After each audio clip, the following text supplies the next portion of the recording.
stopwatch. So, good morning, everyone, and thanks very much for giving me this opportunity to officially launch the latest issue of the Pacific Economic Monitor here today. As Stephen just said, the Pacific Economic Monitor is published 3 times a year, with the first issue basically providing the first issue each year coming out in March, providing sort of annual forecasts. The second issue in July, which focuses sort of on mid-year updates, and the final issue in December, which focuses usually on budget outcomes. But more generally, it provides an update on the economic developments in the 14 Pacific countries that comprise the ADB's Pacific region. Each issue also tries to select a particular policy theme of relevance to the Pacific and solicits contributions, short briefs on that issue. And in regards to that, we actively solicit contributions from other organizations. So ADB really hopes that this becomes sort of a regional platform, and many people, a few of the attendees today actually have contributed very excellent briefs in recent issues. So very happy to have a chance here to talk to you. Look forward to the next 2 days. I should also mention, of course, that the collaboration of the economists in each of the countries is also very important to the development of the updates. So we're working very closely with that, and that relationship is also very important in terms of ensuring the accuracy of what is in the monitor. So I hope you've all had a chance. We brought many copies of the monitor here today. The monitor is also always available online for without charge. You can, if you just search Pacific Economic Monitor ADB, you'll go to the page where you can always get both the most recent and all past issues. The other thing that might be of interest to the more research-minded among you is the database is also, so the Excel file of all the indicators that we use to drive our forecasts are always uploaded along with the issue of the monitor. So without further ado, I'll go into the presentation I planned. I emphasize the word planned because we'll see how it goes. I've actually, as Stephen said, it was a mad rush to sort of get this issue put together in time. Then I show up in a very cold Canberra for me. I've become a tropical creature after more than a decade in Manila, and now I've got a flu. So we'll see what comes out, but I'll do my best. Obviously, I can't pretend to talk about all the countries. I'll just try to give you a flavor of what we see as some of the leading international developments that are of most importance to the Pacific region, and then quickly talk about sort of some of the developments in particular countries, and to try to give you a flavor for what drives the forecasts and revisions of forecasts that ADB comes up with 3 times a year. Okay, so I'll start with international and regional developments. We will speak about these it really has to do with the key trends that we look for are what's happening with Pacific trade, what's happening with tourism, what's happening with remittances, and another one where there's not a lot of hard data is what's happening in terms of public expenditures in the countries. Because if you look at if you group the Pacific countries into different groups, you'll see that these factors are varying importance across different countries. So, and as you all know, anyone who's done research in the Pacific, both the timeliness and coverage of high-frequency economic indicators is problematic. So it inevitably makes the forecasting a little more qualitative than what you could do if you were working on China or the EU zone or things like that. So we try to bring that together. Okay, so I'll just begin with. I'll go very quickly through this. So obviously the global economic recovery from the global financial and economic crisis of 2008 and 2009 continues.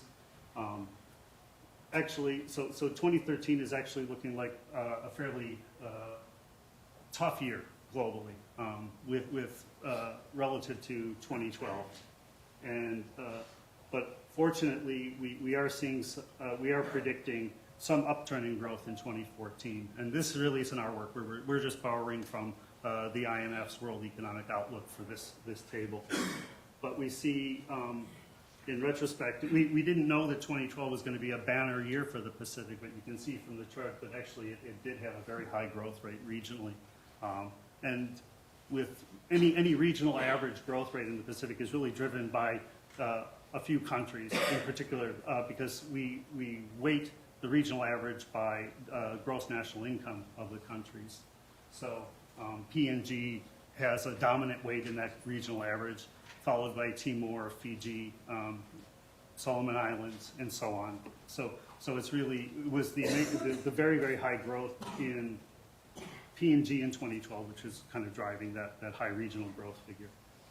But we saw that 2013 is a big drop off from 2012, but and as I said previously, we're expecting some upturn in 2014. Okay. Obviously, the prices of commodities are of considerable importance to the region. Again, because the larger economies tend to be natural resource exporting economies. So, and so far in 2013, we actually see most of the major export commodities prices falling, which obviously creates certain issues for some of these economies, particularly raising fiscal constraints because it affects tax revenues and so on. Okay, so you can see precipitous, coconut oil, the price has really fallen in the last year, continuing a trend that dates from early 2011. Food prices are also down. And even timber, which is a very important export for Solomon Islands, the prices are down. The other one is tourism markets. Obviously, a few of the economies are essentially tourism-focused economies. So we're always tracking what's happening with tourism departures to Pacific destinations. And we see so far 2013, year on year for the first quarter is down from 2012. Particularly with the Australian departures, and while New Zealand departures to the Pacific are holding steady. We also track other major countries that have tourists in the Pacific. So in the North Pacific, you'll find Japanese, East Asian, and U.S. tourism is much more important, and we track that as well. But given time constraints, I won't go through all that data. Okay, and we're also tracking what Pacific trade is, again, with focusing on Australia and New Zealand because the data tends to be very good and available quite readily and quickly. And we see, in the case of Australia, again, a fall off in the total value of trade with the Pacific, both on the imports and the export side, with a larger decrease on the export side. So Pacific exports to Australia are so far falling vis-a-vis last year. Okay, and obviously another important linkage is overseas employment and remittances in the Pacific, which is one of the data points that's most difficult to find high-frequency data. But in general, remittances have really suffered in most of the economies since 2009. Tonga, in particular, comes to mind, where we've seen a fall off in remittances to Tonga from Tongans overseas, and that's really dragging growth in the country. And so that's it. And then obviously that relates to the unemployment situation in the destination countries as well. Okay, so now I'm going to turn to sort of growth and inflation trends in the Pacific. So the Pacific Economic Monitor tends to focus on a very short term. It's really looking at 2012, 2013, 2014. I thought just for interest, it would be interesting to go back to 2009. So any of the historical figures, even 2012, those are actuals, not the forecast, whereas 2013 and 2014 are the forecasts. And for purposes of exposition, I'm dividing the countries into four groups. So starting with the larger resource exporting economies. So you'll see PNG growth is forecast to be significantly down in 2013. And fortunately, we'll have experts who can really delve into that in greater detail. And but it's nearly half the rate of 2012 growth, which is driven by basically the wrapping up of work on the LNG pipeline. Meanwhile, the actual LNG exports aren't expected to start until next year. So the economy has a somewhat difficult transition period to go through. The government is wisely attempting to use fiscal stimulus to sort of bridge that gap and reduce the transitional challenges of a significant downturn in growth, which is promising. But like, as in many Pacific countries, the government's ability to execute ambitious plans can be a challenge. And more worryingly, perhaps, is that because of the commodity price falls and the lower growth, we actually think that government revenues may be challenged. So that might actually raise challenges in terms of sustaining the fiscal stimulus that the PNG government is planning. Solomon Islands, just very quickly, is also facing a very significant downturn over the past few years. And that's related to basically the long predicted demise of the forests in Solomon Islands seems to finally actually be binding. So we do see timber exports and timber production falling. And just this year, a new trend that's led us to downgrade our growth forecast for the Solomon Islands is that gold production also seems to be down. Okay. And then Timor-Leste is obviously one of the faster growing economies of the region owing to its oil exports, essentially.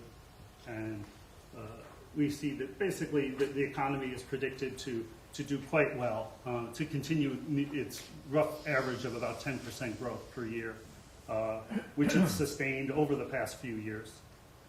We are suggesting a very modest downgrade in the growth forecast for this year on account of a under expenditure of planned capital expenditures by the government. So in the first quarter, expenditures were extremely low relative to what you would predict if expenditures were going to be equally distributed across the year.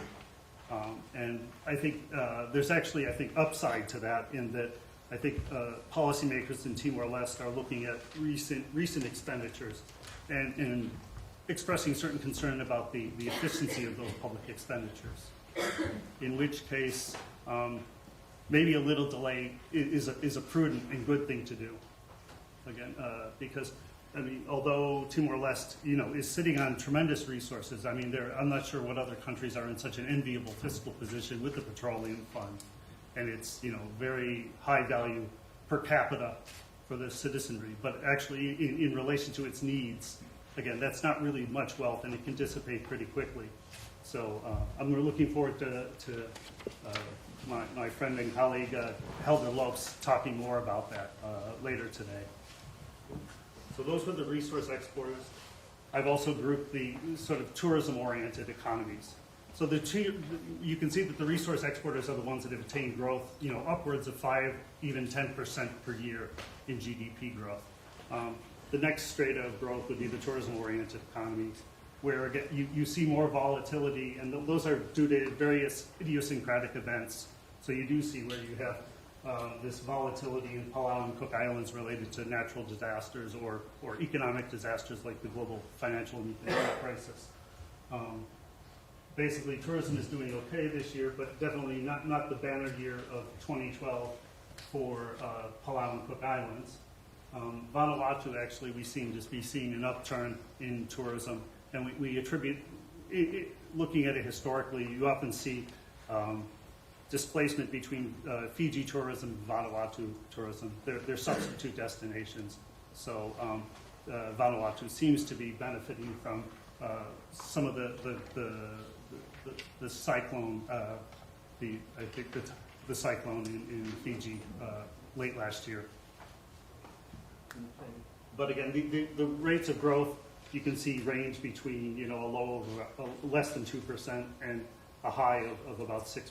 So they generally growing at a lower level of equilibrium.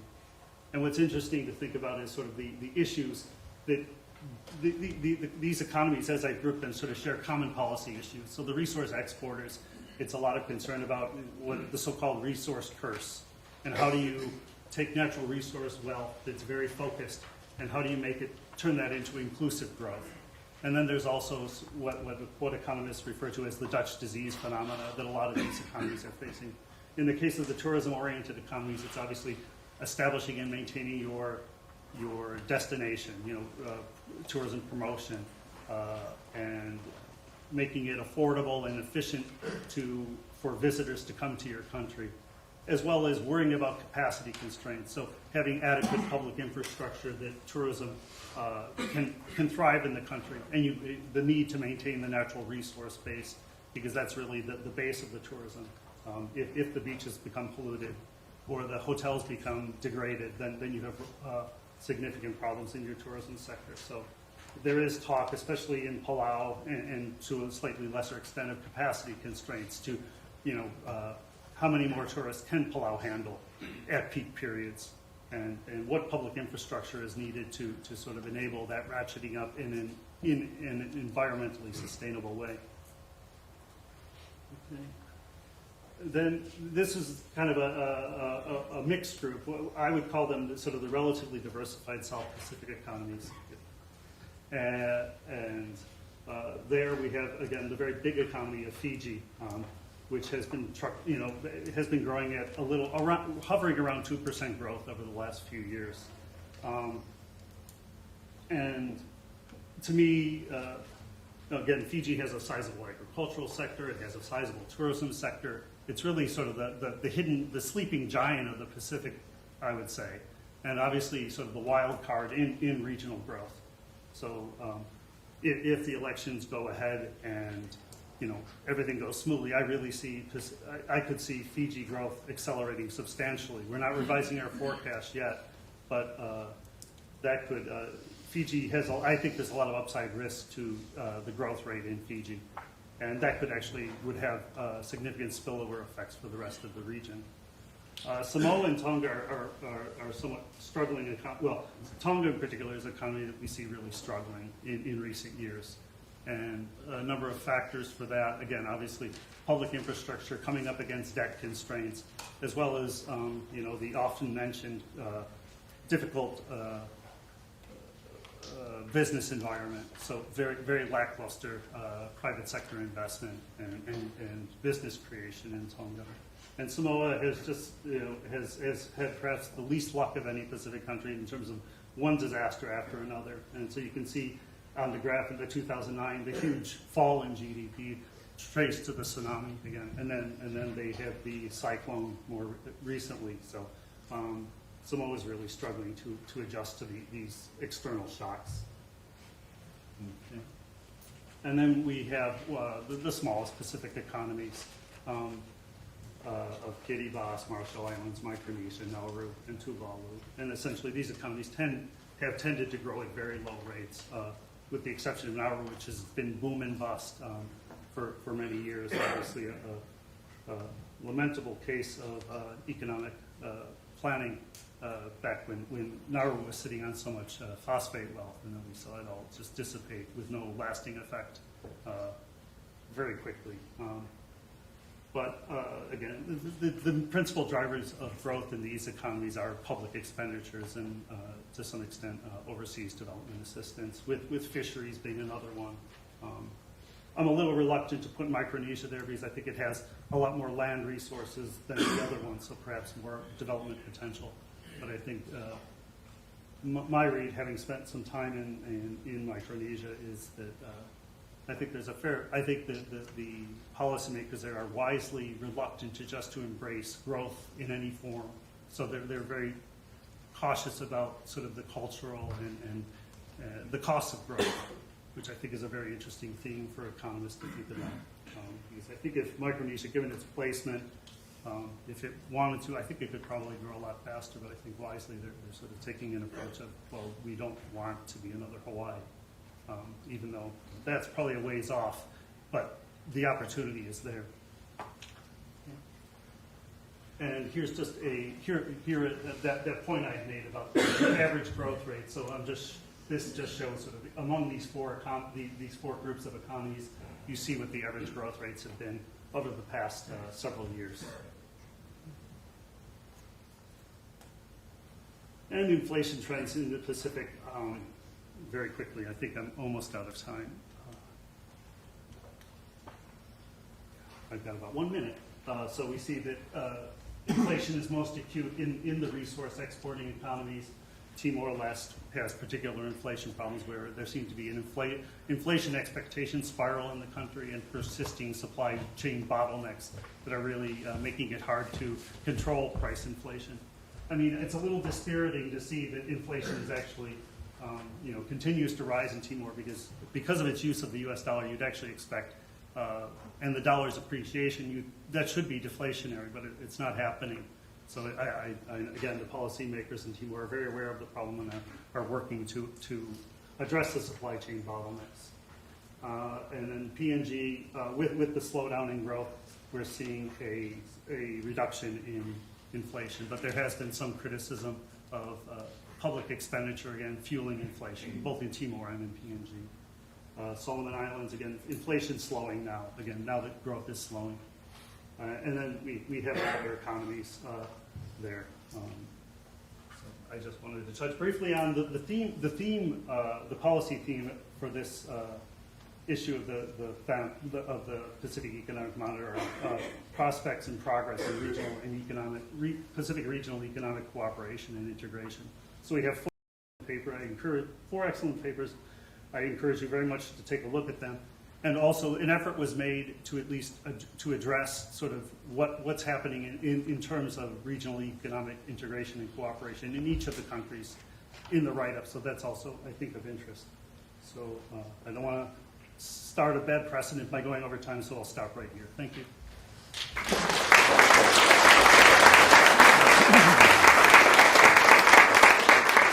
Oh, great. Thanks very much, Christopher. We encourage people at the back, please come and sit down. There are seats available in the front and few scattered throughout. Anyway, that was a great overview, and I especially like that grouping, which is a new grouping. And something you always talk about Melanesia, Micronesia, Polynesia. Here's a different grouping to think about. So it's very stimulating. We'll take up these themes through the day, but we have set aside a few minutes for questions, discussion to get us going. So who'd like to get the ball rolling? You can just identify yourself and. I don't know if we're not going to do microphones, I think. We are going to do microphones. Okay. So, questions? Comments? Silence. I can use the question. That's a problem when you're so broad. Great. Yeah. No. Yeah. Question. Thanks for that very comprehensive overview. On Fiji, you said there's a lot of upside risks. Can you elaborate a little bit why I think that the country has the potential to grow faster? Part being a more diversified economy. What else do you think is in favor? So I mean, the tourism is a sector which is very strong right now. But my understanding is that there's a lot of overseas investors looking at doing tourism development, but they're still sort of sitting on the sidelines and waiting to see, what will happen with the political situation in the country.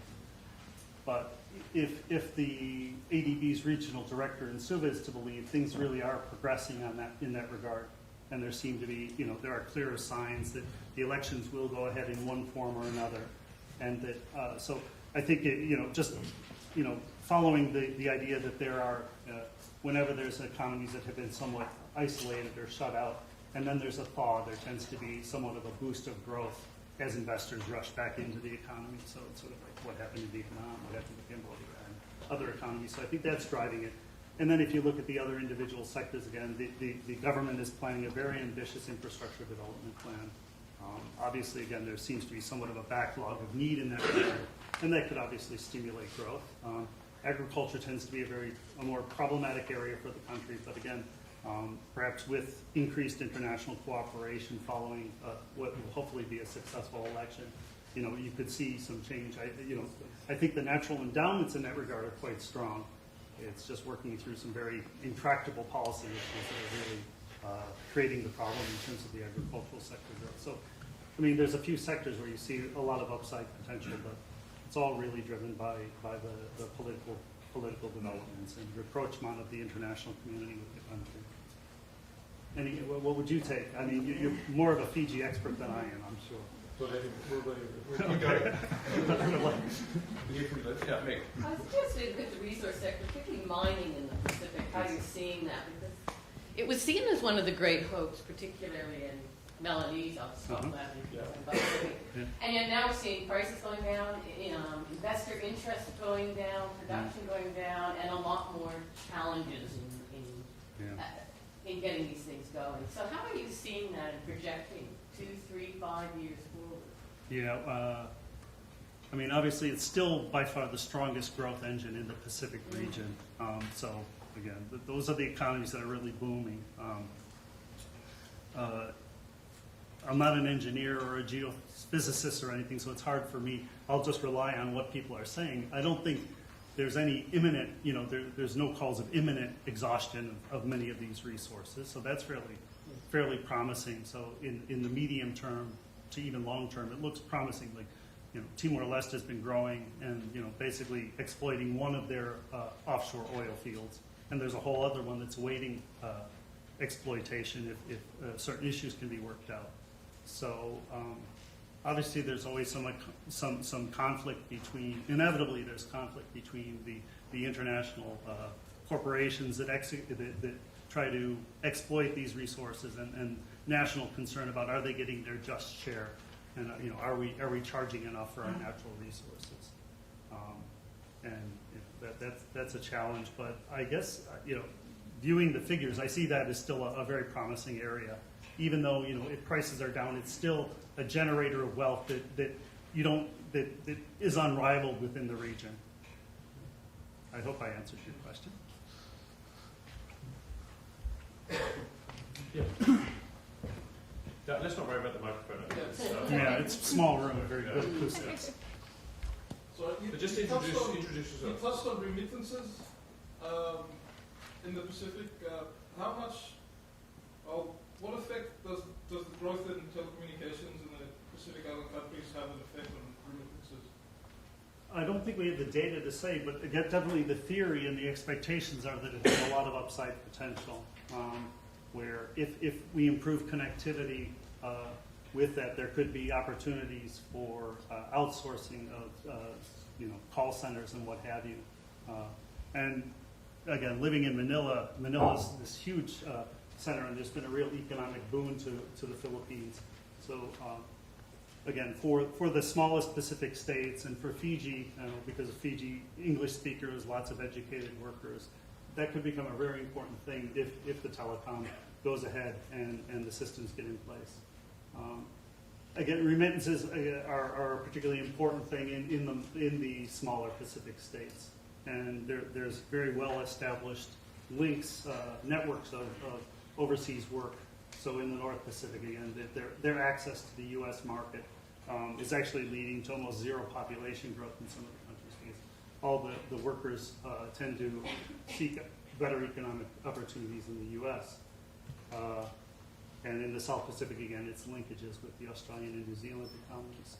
Unfortunately, it's just hard to get high frequency, up-to-date data on these things.